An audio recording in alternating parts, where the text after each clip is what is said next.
Hello again, folks. It's Barry here from Barry's 8-Track and Classic Car Radio Repair. And today's demonstration is going to be on a unit sent in by Robert of Corona, California. This unit is out of a 1968 Ford Galaxie XL GT. Sounds like a pretty cool car.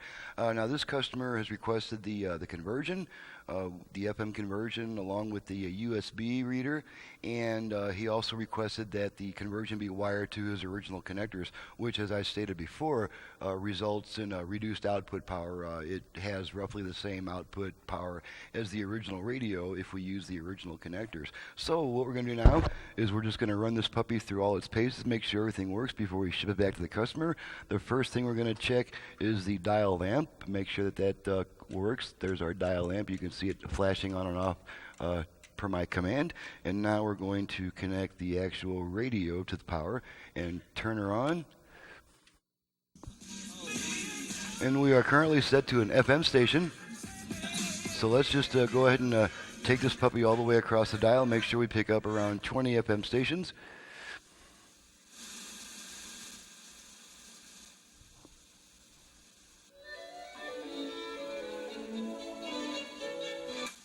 My first home I ever had was... Okay.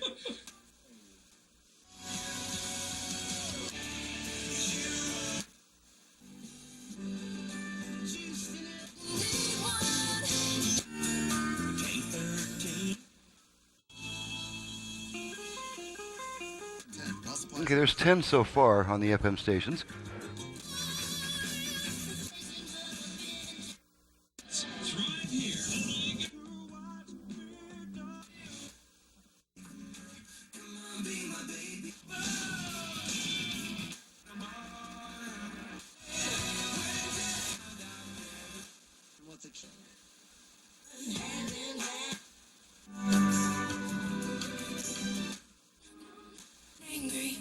Actually, that will help bring that.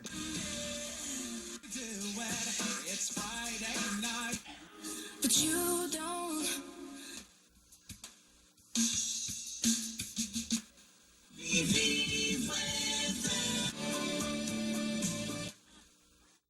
Okay, so I counted about 25, including the ones that didn't come in really strong. So now we're gonna, while we're doing this, let's go ahead and switch to the output level meters and make sure that both speakers are working. Okay, we're just going to rotate our balance control all the way to the left. There's our left speaker. And all the way to the right, there's our right speaker. And back to center. Okay, and now we're going to check the AM function. Of course, we're only going to pick up maybe 2 or 3 AM stations. We switch to the AM function by turning the unit off and then right back on within about half a second. So here we go, off, on. And there's our AM. Okay, there's the weak station that we get in this area.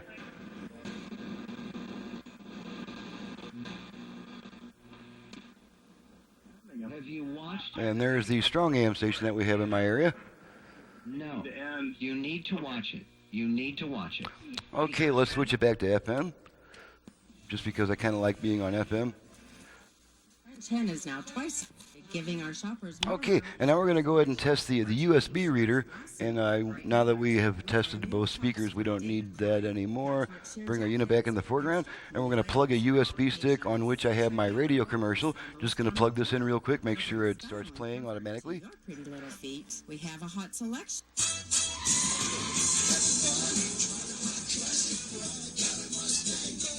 Okay, so there's the USB stick. Going to pull this out. Radio comes right back on by itself. Okay, and now we're going to go ahead and test the auxiliary input, and I'm just going to feed a quick test tone into it just to make sure it switches from the radio to the aux input. So here we go with that. Okay, there's the right side.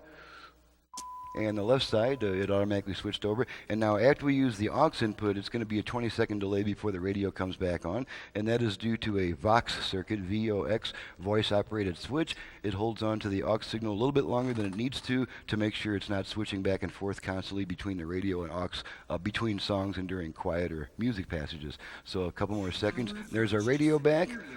Okay, then the last thing to test is the 8-track function. with highly So we're going to pop in some Temptations here. musicians who have a passion.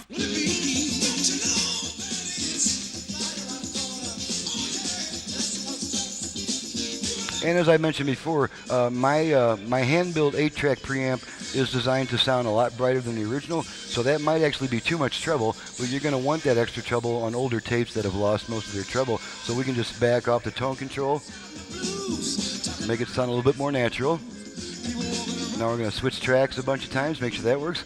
Mama said, for the rest of the week in your room, you got to stay. Destruction, tax deduction, serious factors, bill collectors, Okay, that song's fading out, so we'll just let it do its thing. It's either going to go to the next song or it's going to switch channels. I kind of forgot the order of the songs on the tape. Okay, it just went to the next song. Switch tracks a few more times. Well, you don't care.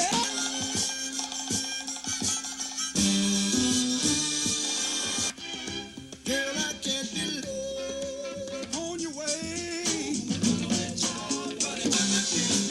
Okay, now we're going to pull our tape out, and the radio should come back right away.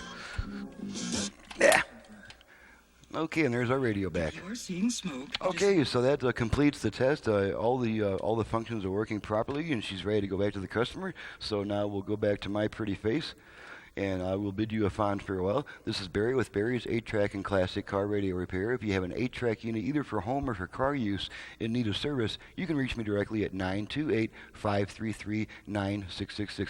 Needless to say, if you have a classic car AM radio to which you would like to add FM with the additional possibilities of Bluetooth, USB reader, line input, and all that cool stuff, you can contact me for those reasons also. My website is in the description below. It's a very informative website. Any 8-track enthusiast will enjoy spending hours on my website learning all the ins and outs of the 8-track format. Thank you very much for watching and listening, and we'll see you next time.